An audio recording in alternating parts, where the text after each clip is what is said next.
Kamusta mahal na mga manonood? Maligayang pagdating sa aking channel. Kasama mo ako sa isang magandang video. Maaari bang patuloy na mabigani ng mga tagahanga sina Yaman at Özge Girl, dalawa sa mga namungunang pangalan ng Turkey? Ang sikat na aktor na si Ken Yaman, nakilala sa buong mundo para sa kanyang mga serye sa TV at matagumpay na mga tungkulin, ay gumawa ng isang pahayag na nakaantig at natuwa sa kanyang mga tagasunod.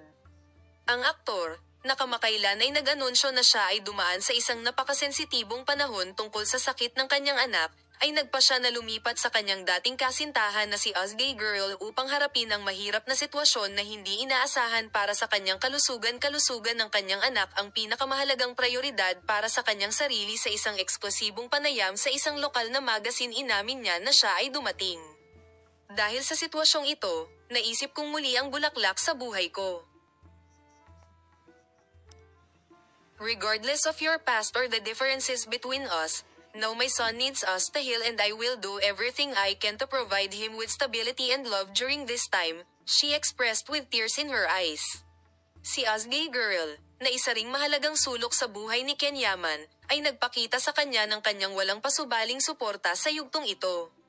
Sinasabi ng mga mapagkukunang malapit sa kanilang dalawa na si Özge ay magbibigay ng tulong ng walang pag-aalinlangan at ito ay magiging isang mapagpasyang salik sa desisyon ni Ken na lumapit sa kanya.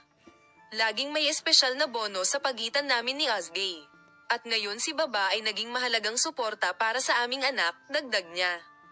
Ang epekto ng desisyong ito sa kanyang karera, bagamat nararanasan ng aktor ang kanyang buong propesyonal na pag-unlad at pakikibahagi sa mahahalagang internasyonal na produksyon, malinaw niyang sinabi na ang kanyang prioridad ay pamilya. Ang aking karera ay palaging mahalaga, ngunit ang aking pamilya ay mas mahalaga, sabi niya.